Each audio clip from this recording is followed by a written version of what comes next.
بسم اللہ الرحمن الرحیم نحمدہ ونصلی علی رسولہ الکریم۔ تو میرے دوستوں بزرگوں، ہماری بات جو سیرت کے موضوع پر چل رہی تھی، تو ہماری بات جو اسراء اور معراج کے حوالے سے چل رہی تھی، تو اس کی میں نے آپ کو تفصیل تو بتا دی تھی کہ کس راج قول کے نزدیک جو ہے جمہور کہ اسراء جو ہے کیسے آپ علیہ الصلوۃ والسلام کی حدیث، پھر اس کے ساتھ بی بی عائشہ رضی اللہ تعالیٰ عنہ کا ایک واقعہ، پھر اس کے علاوہ جو ہرقل بادشاہ تھا اس کا واقعہ، اور وہ روم کا جو بادشاہ تھا اس پہ خط، تو یہ سارے میں نے آپ کو واقعات بتا۔ وہ ایک پادری، وہ اس کا واقعہ۔ تو حضور اکرم صلی اللہ علیہ وسلم کا اسراء اور جو معراج تھا یہ حقیقی تھا، خواب نہیں تھا، کیونکہ یہ ساری تیاریاں جو کی گئیں خواب کے لیے نہیں کی جاتی۔ براق کا لانا، پھر اس پہ جانا، یہ اب کی جو بات یہ ہے کہ آپ جو تھے وہ کہاں تھے اسراء کے وقت؟ آپ بیت ام ہانی کے گھر تھے، ایک روایت میں یہ ملتا ہے۔ ایک روایت میں یہ ملتا ہے کہ آپ بحر زمزم پہ تھے، زمزم کے کنویں کے پاس تھے اور لیٹے ہوئے تھے قریب۔ ایک روایت میں یہ ملتا ہے کہ آپ حتیم کے پاس تھے۔ حضور اور قرآن میں جو ہے وہ ایک ہی بات ہے کہ مسجد الحرام سے ہم نے آپ کو اٹھایا اور مسجد الاقصی تک، اس کا مفہوم ہے حرام سے مسجد اقصی تک پہنچایا، اور اس کے بعد پھر ہم نے آپ کو معراج کروایا۔ تو یہ پورا جو حدود حرم جو ہے، حدود حرم یہ بہت بڑی ہے۔ علماء اکرام سے آپ نے سنا ہوگا کہ حدود حرم جو ہے، یہ میقات جو حدود حرم ہے، یہ بہت بڑی ہے۔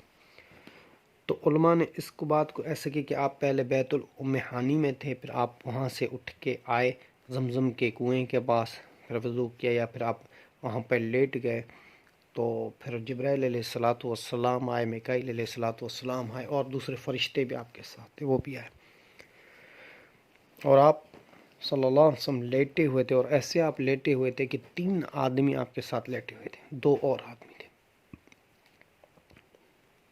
تو فرشتے نے پوچھا جبرائیل علیہ الصلوۃ والسلام سے، ایہم، وہ نبی کون سا ہے جس کے لیے اللہ جل شانہ نے ہمیں بھیجا ہے، وہ نبی کون سا ہے؟ تو جبرائیل علیہ الصلوۃ والسلام نے کہا، اوسطہم خیرہم، اوسطہم خیرہم، جو بیچ والا، درمیان والا بندہ ہے وہ ہے۔ اور حضور اکرم صلی اللہ علیہ وسلم فرماتے ہیں کہ وہاں سے مجھے فرشتوں نے اٹھایا اور میں نیند میں تھا، آنکھیں میری بند تھی، میرا دل جو تھا وہ جاگ رہا تھا۔ یہ انبیاء علیہ الصلوۃ والسلام کی شان ہے کہ وہ جب سوتے ہیں تو ان کا دل جاگ رہا ہوتا ہے، ہر چیز محسوس کر رہے ہوتے ہیں، ہر چیز کو، آنکھیں بند ہوتی ہیں۔ اور پھر جبرائیل علیہ الصلوۃ والسلام نے حلق سے لے کے پہلے آپ کو زمزم کے کنویں کا پاس لیٹایا، قریب جا کے لیٹایا، پھر حلق سے لے کے ناف کے اوپر تک نا آپ کو پورا چیرا، ناف کے اوپر تک، اور ایک برتن لایا گیا، دست تھا جو سونے کا تھا۔ تو اس میں بھی علماء اکرام کے جو ہیں وہ قول ہیں کہ آپ علیہ الصلوۃ والسلام نے سونا مرد پر حرام کیا ہے، بتایا کہ سونا جو مرد پر حرام ہے، تو یہ کیسے؟ تو کچھ علماء اکرام کہتے ہیں کہ حرام تو ہے سونا، آپ علیہ الصلوۃ والسلام نے ایک ہاتھ میں زمزم سونا لیا اور دوسرے ہاتھ میں ریشم کو پکڑا، پھر فرمایا یہ حرام ہے، تو یہ کیسے ہوگا؟ تو پھر علماء اکرام کہتے کہ نہیں، اس وقت تک کوئی حکم جاری نہیں ہوا تھا۔ ایک بات تو یہ ہے، ٹھیک ہے، حکم تو سارے مدینے میں نازل ہوئے، تو مکے میں تو صرف دعوت کا کام تھا کہ اللہ کی طرف لوگوں کو بلاؤ، ایک کال تو یہ ہے۔ دوسرا علماء اکرام فرماتے ہیں اس کا مفہوم یہ ہے کہ وہ جو برتن ہے وہ جنت سے لایا گیا، اور باقی بھی سامان سارے جو تھے وہ جنت سے لائے گئے، صرف پانی جو تھا وہ زمزم کا استعمال کیا تھا۔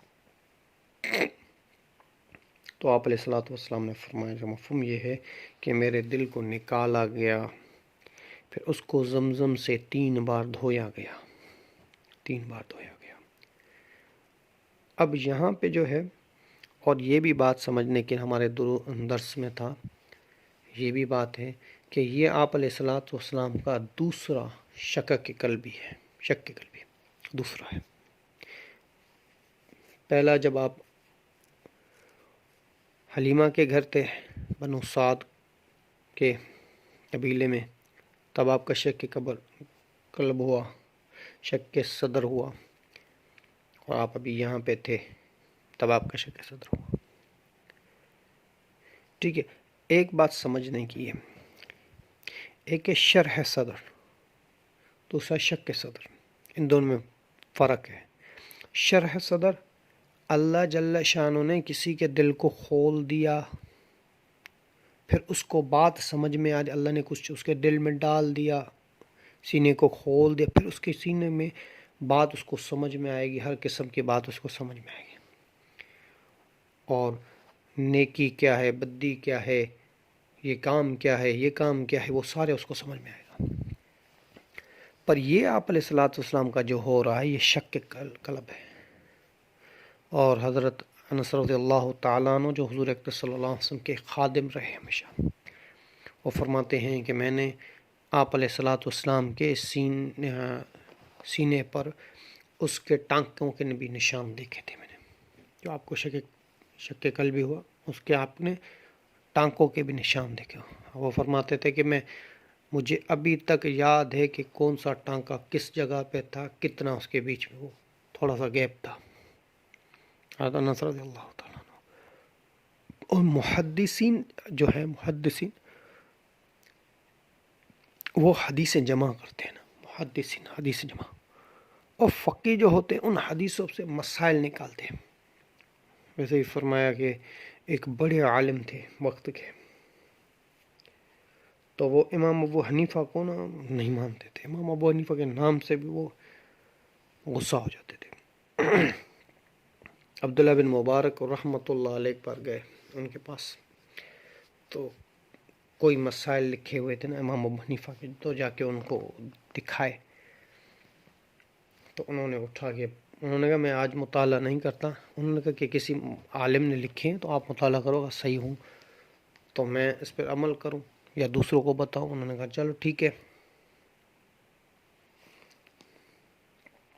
پھر اس حساب سے وہ چلے گئے اپنے گھر۔ انہوں نے میں فجر کے بعد پھر ان سے پوچھا، انہوں نے کہا کہ یہ مسئلے کس نے لکھے؟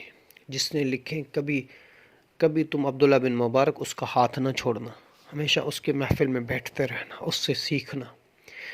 عبداللہ بن مبارک ہنسنے لگے کہ کہنے لگے استاد جی یہ وہی ہے جس کے نام سے آپ چڑھ کھاتے ہو، غصہ ہو جاتے ہو، ابو حنیفہ کا، امام ابو حنیفہ کے ہیں۔ تو فقہ اگر نہ ہوتے تو میں اور آپ مسئلوں میں جکڑے رہتے، اور میں اور پڑھتے یہی کہ اللہ کے رسول کا سینہ چیرا گیا اور آپ کا سینہ کھولا گیا اور آپ کے سینے کو زمزم سے دھویا گیا۔ اب علماء اکرام نے اس زمزم کو بھی اتنا افضل بتایا، فرمایا کہ جبرائیل علیہ الصلوۃ والسلام ساری چیزیں، ٹانکے لگانے والی وہ سوئی، وہ دھاگا، وہ سارے برتن جو تھے وہ جنت سے لے کے آئے، اور واحد پانی جو ہے زمزم کا استعمال کیا گیا۔ اور زمزم کا پانی پہلے بھی آپ کا جو شک قلبی ہوا تھا وہ بھی زمزم کے پانی سے ہی دھویا گیا، اس بار بھی زمزم کے پانی سے، مطلب حوض کوثر سے جو جنت کا پانی ہے اس سب سے افضل جو ہے وہ زمزم کا پانی ہے، کیونکہ افضل نبی امام الانبیاء علیہ الصلوۃ والسلام کا جو سب سے اعلیٰ دل ہے وہ بھی سب سے اعلیٰ چیز سے ہی دھویا گیا، وہ زمزم ہے۔ تو علماء کرام نے یہ مسئلے نکالے۔ تو میرے بھائی اور دوستو بزرگوں، اس کے بعد پھر آپ نے فرمایا جب ٹانکے لگ گئے تو پھر براق کو بلایا گیا، براق آئی، میں نے دیکھا براق آئی۔ براق جو تھی وہ تھوڑا لمبا سا جانور تھا، اور گدھا جو ہے اس سے تھوڑا بڑا تھا، اور کھچر جو بڑے ہوتے اس سے تھوڑا چھوٹا تھا، درمیان کا تھا۔